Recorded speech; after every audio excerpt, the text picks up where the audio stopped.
think I'm going to start off with saying this is a picture of me when I was younger, but that's not true. You probably think I'm going to say I come from a planet far, far away, but that's not true either. I'd like to say that I'm 28 of your Earth years, but that's not true, and nor is this six-pack real. You'd expect me to say something like this: our planet teeters on the brink of atomic annihilation. But I didn't say that. This man did. Martin Luther King. I'll skip to the second paragraph, and he said this: the saving of our world from pending doom will come not through the complacent adjustment of the conforming majority, but through the creative adjustment of the non-conforming minority. I've just got a question to ask you. Are you part of the conforming majority or the creative non-conforming minority? As the only middle-aged man in knee-high boots and a cape, I win so far. I've looked back into my past to see if there's a reason why I'm standing here today. I've checked my medical records and I haven't been bitten by a radioactive spider. I asked my parents and they said you weren't found in a crater in High Brooms after a meteor shower. But what I have found, looking through my history, is this: that when I was younger, I drank from this. Now, to the human eye, this looks like a public urinal. And if you've ever drunk from it, your suspicions are probably founded. But of course, this is the Kalibitiat, no one can pronounce it, spring, which Lord North found 410 years ago. That could be part of the reason why I'm standing here, but I think it's more to do with this. When I was younger, I wanted to have the secret life of Hong Kong Fooey, the mild-mannered janitor. I wanted the bionic powers of the $6 million man, and I wanted to marry a girl like Wonder Woman. Not happened. I'd like to say, actually, that I gravitated towards this chap, Dixon of Dock Green. Why, he was a thoroughly honourable person. You knew he wasn't taking any backhanders, he wasn't corrupt, and he was thoroughly honest. And he always signed off with the Dixon of Dock Green salute, which some of you may have received when you've seen me out and about. There were superheroes. They could get away with pretty large underwear, and no one mocked them. We needed superheroes in the 80s because this was what was bombarding our screens. Pictures of children starving in Africa. And as I sat there gorging a Mars bar, I was deeply moved. And I thought, couldn't I just put the Mars bar in an envelope and send it over there? Or better still, go over there myself. Someone had a better idea, and he united not only this nation, but the world with Live Aid. And everything looked like, from the 80s, that everything was going to get better. I pursued a vocational career. I joined this regiment, and then I served in this force, trying to save the world. But like lots of people trying to save the world, all by yourself, you get pretty tired, and especially when you do it in your own strength. I wouldn't say I sold out, but I ended up working in the city, in the corporate rat race. I decided to try and do something with another nagging quote that the most persistent, urgent question in life is, what are you doing for others? So I started going around the world. Started here in this small island called Manhattan. I went to work with underprivileged kids, and they warned me that they were rough, and I told them, you obviously haven't been to a wreck in Bromley in the 1970s. But when one of them stuck a gun to my face within the first 48 hours, I knew they were serious. What did I learn from this experience? I learned this, that children don't follow your advice, they follow your example. It went on to working with homeless men, and I wanted to do something and start a project there. Initially, I took out blankets and food in the middle of the night, but I realized this, that the most important thing for a homeless person was socks. Every day, a homeless person needs a pair of fresh socks. So rather than give them money, give them a pair of socks. This chap showed me exactly what happens when you don't look after your feet, when you're on the streets. Then I went to the Dominican Republic, I actually went to the DR-Haiti border after the floods in 2004 and went to a refugee camp. I saw families that had lost their homes, men that had lost their whole livelihood. But the worst thing was that we had interpreters and we went with doctors and dentists.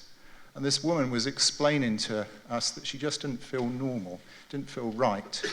She got up every morning not feeling as she did before. She was actually expressing depression. And she said, "Do you think it had anything to do with my baby being washed away in the floods?" It was the most heart-wrenching thing I've ever seen or heard. Then I went to Romania. Now, Annika Rice did a fantastic job of raising the profile of the struggle of the children in the orphanages. This is a picture I took of two girls, the youngest one on the left, being under 6 years old, living in a disused fountain in the middle of Bucharest. But my real concern was for the elderly in Bucharest, especially in the hospitals. I was snuck in there by a nurse and another girl that were concerned about the conditions there. I went along the wards. There wasn't a bar of soap on the wards, and the nurses were keeping the food, and they hadn't been fed for days. I was specifically there to see one particular man, but I couldn't find him. I searched the ward up and down, and in the end I found a door with a handle off. This is a picture of it. When I broke down the door, I found that they'd put 3 men in this room to starve them to death, and they were almost dead. I won't show you the graphic details, but just to prove a point, they'd even taken off the taps to the sink so that they couldn't get to water. Then I went to Africa, in Uganda, not this time to fight hunger, but the plight of AIDS that was sweeping across the nation. A great visionary had taken his money and his resources and his mind, and he'd bought, along with a few other people and with a bit of help from myself, part of an island in the middle of Lake Victoria, where he started an orphanage for children whose parents had died of AIDS. No sad story. This is a picture of the actual children that benefited from that. It's nice that we went from this in the 80s to this in 2000. So it would be nice to say that everything's rosy in the garden, but we're still seeing pictures like this of children suffering. This is on the Syrian border. I found those pictures of starving children in Africa incredibly harrowing, and I'm sure many of you did and wanted to do something about it. But in all my imagination, I didn't think that I'd see a picture like this today. So, what have I gleaned from my travels around the world? I've gleaned this, that there's a lot that divides us, especially now, politically, economically, but there's one thing that unites us, and that is suffering. Suffering. And there's 3 types of people I see. There's those that deliberately cause suffering, those who ignore suffering or have become oblivious to suffering, or those that spend their lives trying to alleviate and stop suffering. I'm sure I know which one you'd like to be, and I know which one I'd like to be. It may sound very negative and downbeat now, but the truth is, suffering is the greatest motivation, the greatest inspiration we can have to serve and love and care for each other. Think of Paul Dadge in the London bombings and the care and love he showed to this woman. Look at this man. This was a construction worker in the United States. When he saw a boat go over a dam, he put himself on a crane and went in and saved this woman's life. You won't know what life is about until you know what you're willing to die for. So I'm back in England, back in Tunbridge Wells, Royal Tunbridge Wells. And I wouldn't say like Lawrence of Arabia, this, but I would say this, that I have won the lottery of life to be born here, to live here, to live in such a secure country with such affluence. So here I am, a superhero with nothing to do. But there is suffering in Tunbridge Wells. I heard of a particularly bad paper cut in a solicitor's office the other day.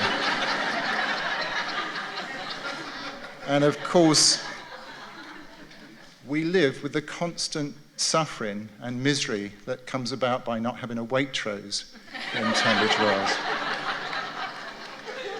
But fortunately, a man came along, indirectly at the time, linked to the Philippines Community Fund, now the Purple Community Fund.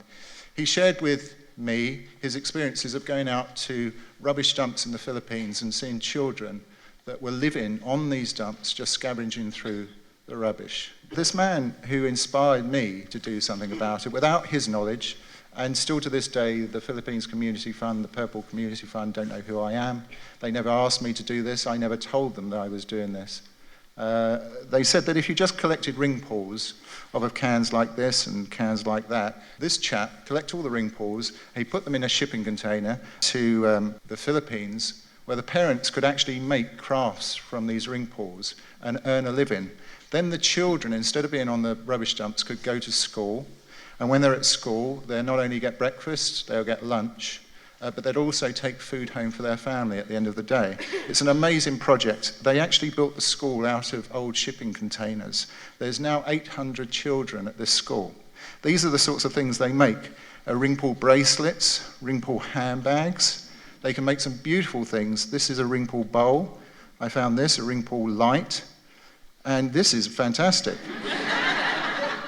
Now, ladies, I know what you're thinking. You're thinking that has to be the most uncomfortable thing you could ever wear. You're wrong. There's ring pull pants as well. So I had an idea. First of all, I think Tunbridge Wells needs a proper superhero.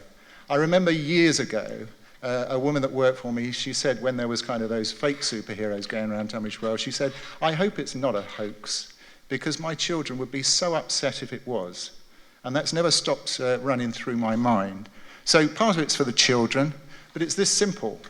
I had the idea of trying to collect as many ring pulls as I possibly could. So if you've got a better idea, I started dressing like this and going out. This is how you put it together. I went to sewing machine classes. I went to airbrush classes. I've got more Velcro at my house than C&H Fabrics. This is how you put it together.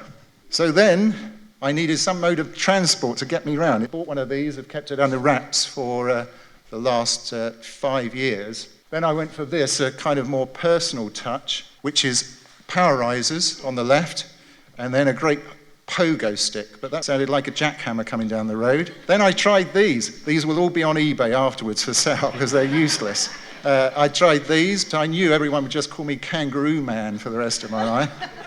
So then this came along, electric unicycles. They're fantastic pieces of kit.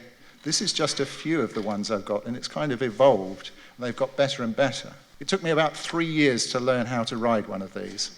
It really did, and I nearly broke every bone in my body. So then came launch day.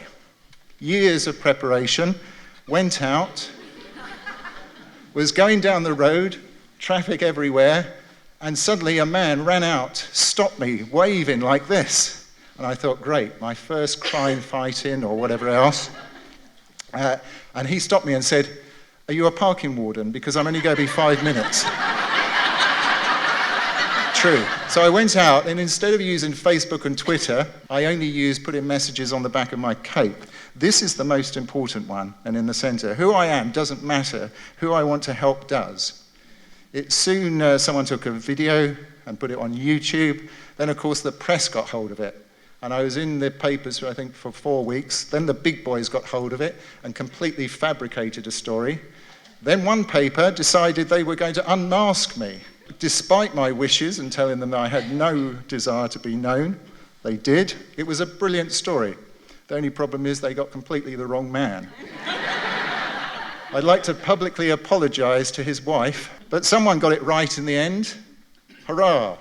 I knew that I'd really made it when I had my own arch nemesis, who dressed up and got on a unicycle and said, bring me your ring pulls, don't give them to Ringpullman. I have my suspicions who it was, because I got more hits in 1 week than he got votes to be our local MP. But I don't like to slur him. I had one production company, one television channel approach me, and they wanted to do a documentary and some filming and so on. But you think, well, I've made it. That's what I wanted to do, a publicity stunt. It couldn't be further from the truth. When I say I don't want to be known, I don't want the fame, I'm telling you the truth. I live by the principle that Mother Teresa did. She said, I wasn't called to be famous, I was called to be faithful. Ringpullman is an organic project. It never needed the media. It needed me going out week after week after week, and people reading on the back and going to the ringpullman.com website and seeing the video. And then you got people like this, Carol at the Alf Ramsey pub, who've been collecting ring pulls for years and years, thousands of them. St. Peter's Church, a lady called Sarah and her sons, Ben and Josh, have prizes every week for the people or the person that collects the most ring pulls. It's incredible, the take-up by people. And even today, I've been given ring pulls. And the other thing is, it's supposed to be fun. So here's the summary. Sometimes you have to go back to the beginning to understand the end. I asked you a question about, are you part of the conforming majority, or are you part of the creative, non-conforming minority? I want to tell you that I'm just like you. I was saying to my butler this morning as he was dressing me and making me a roast swan sandwich for my packed lunch. I am just like you. The only thing I ask is this, that you don't give me any money. I am that much of an idealist that I don't think anything's solved by money. I think it's solved by us not making one decision to do the right thing, not 10 decisions, not 100, but 1,000 decisions to do the right thing. This is what I collect. Thousands and thousands of them. But it's not just about ring pulls. They're a pain in the neck to get off a tin of beans. But every time you do it, you're making a conscious decision to stop some suffering around the world. On my website, it says this at the end: true heroes are those who seek and find a way to help and serve others. What I've added to the end for today is again and again and again. Thank you very much.